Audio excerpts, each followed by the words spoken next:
ቲክቶክ ላይ ያላችሁ ወንድሞቼና እህቶቼ አላህ ፊት እንመሰካከራለን አላህ ፊት መሰክርባችኋለሁ ተመሰክሩብኛላችሁ እነኚህ ብልግና የሚያስተምሩትን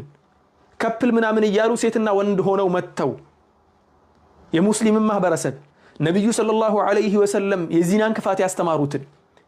إن الذين يحبون أن تشيع الفاحشة في الذين آمنوا لهم عذاب أليم في الدنيا والآخرة نبي الله سبحانه وتعالى بقرآن سيناجر مدفو تكبارات زناني مساسلو مدفو تكبارات يا مسلمو ማህበረሰብ ውስጥ እንዲንሰራፋ በደንብ እንዲስፋፋ የሚሰሩ ሰዎች ቲክቶክ ላይም ይሁን ፌስቡክ ላይም ይሁን መሬት ላይም ይሁን ይሄን ነገር ፕሮሞት ያደረጉ ፈንኮ እየሰሩ ነው ቀልድ እየሰሩ ነው ቀልድ ጠፍቶ ነው አሁን በሐራም ነገር ቀልድ የሚቀለድ በሃይማኖት ቀልድ የሚቀለደው ቀልድ ጠፍቶ ነው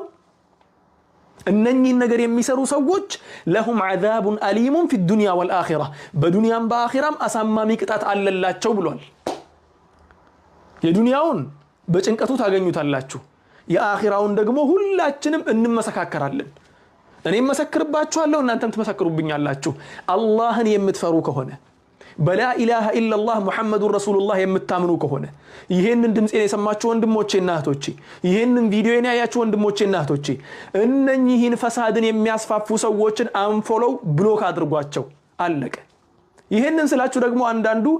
ለራሱ ፎሎው ፍለጋ እኔ ሲጀመር ቲክቶክ ላይ ፎሎው ማግኘት እየቻልኩ እየሰራሁበትም አይደለሁም ከፎሎው ዓለም ውጭ ነው ያለሁት ስላልተመቸኝ ጊዜም ስለሌለኝ እዚህ ላይ የማጠፋው ጊዜም የለኝም ሲጀመር ዛሬ ግን የደረስንበት ሁኔታ አሳዘነኝ በጣም ለምን ለቀጣዩ ትውልድ ለልጄ እናንተ ልጆች ነው ያሳዘነኝ ያለው እነኚህ ብልግናን እየሰሩ ያሉትን ሰዎች ስራችሁ ገብታችሁ ፎሎው ያደረጋችሁ ላይክ ያደረጋችሁ የነሱ ተመልካች በጨመረ ቁጥር ፈሳዱ እየተስፋፋ ክፋቱ እየተስፋፋ